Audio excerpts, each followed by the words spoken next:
Welcome to Slow Night, Ancient Tales. Tonight, as the gentle rain softly taps against your window, we invite you to step into a quiet, dimly lit room in 1920s Seoul. Our story tonight is A Poor Wife by Hyun Jin-geon, a poignant, classic tale of love, quiet hardships, and the profound comfort we find in the people who believe in us. So, find your most comfortable position, take a deep, slow breath, and let the worries of today wash away with the rain. Let's begin our journey into the past. A Poor Wife. Why isn't it here? My wife opened the wardrobe and searched for something, muttering under her breath, "What isn't here?"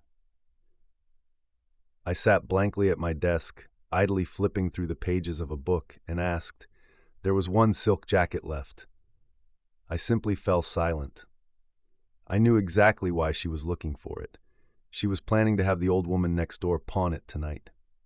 For the past 2 years, without a single penny coming in, and knowing we would go hungry if we did nothing, we had no choice but to shove our furniture and clothes into the pawn shop warehouse or leave them in a corner of the junk shop to get some money. My wife looking for her last silk jacket now was simply to afford tomorrow's breakfast. I smacked my lips bitterly, closed the open book, and let out a long sigh. Spring had already half passed, yet the dew-laden night air crept out from the corners of the room and embraced me. Perhaps because of the rain, even though the night was not yet deep, all human presence had faded away. The whole world was as quiet as if it were empty, and the pitter-patter of the falling rain brought about endless sorrowful thoughts. Damn it all! Let happen whatever will happen! Unable to bear it any longer, I swept my disheveled hair up with both hands and muttered. These words only provoked even more pitiful thoughts. I let out another sigh, rested my head on my left arm on the desk, and closed my eyes. At this moment, the events of today suddenly came to mind. After a late lunch, just as I lit a cigarette, T, who works at Hansong Bank, came over to visit since it was his day off. He was an earnest and polite man, someone who rejoiced and sorrowed over the smallest of things. Being of the same age, the two of us were always a subject of comparison among our relatives, and my reputation was always the poor one. T knows the value of money and is a genuine person, so he will at least save up a few pennies. But that guy is completely useless. Who does he think he is, dreaming of becoming a famous writer in Joseon?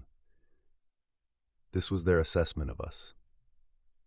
Today, too, he stepped briskly into the house, ostentatiously placed a long object wrapped in newspaper on the wooden floor, and busily untied his shoelaces.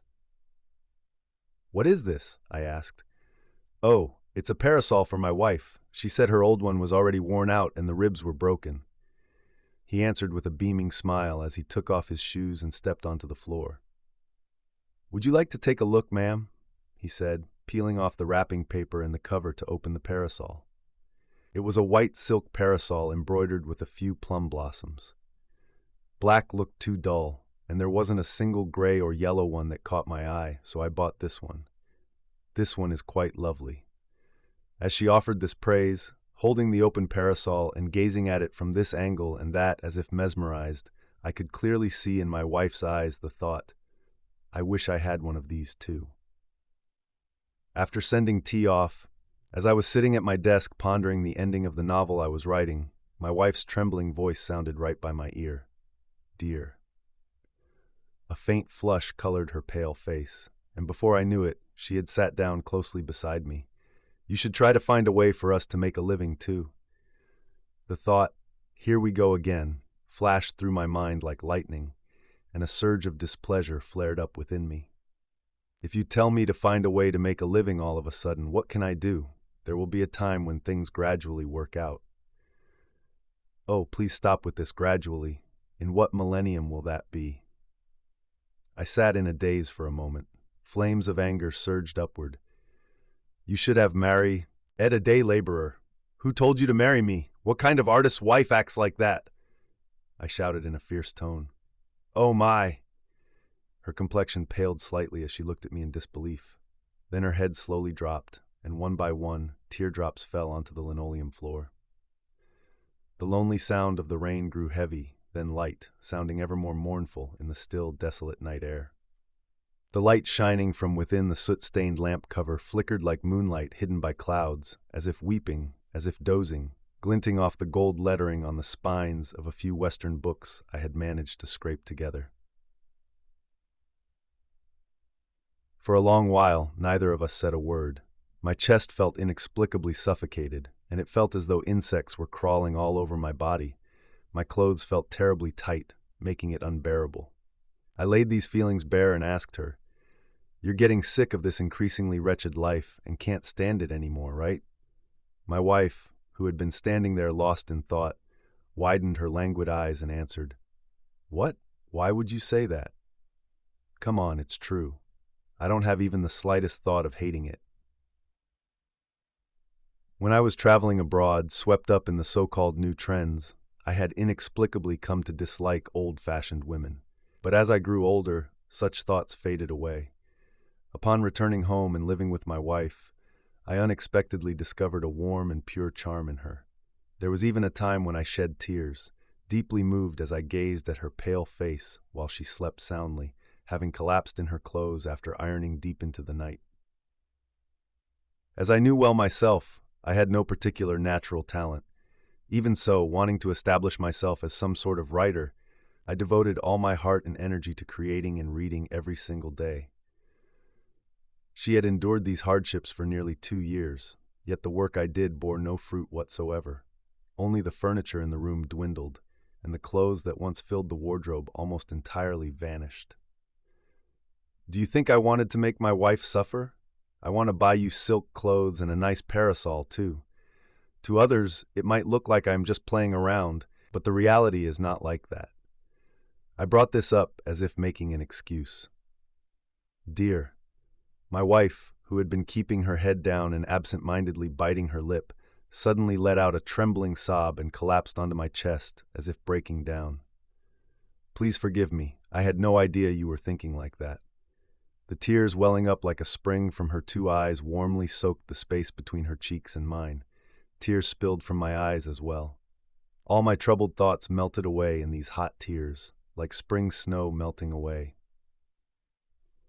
A few days later at dusk, my sister-in-law came over to visit. She pulled out something wrapped in newspaper and handed it to my wife. While buying my own shoes, I bought a pair for you too. How do they fit so perfectly? Overflowing with delight, she continuously let out exclamations of joy. I could not even buy her a single pair of shoes.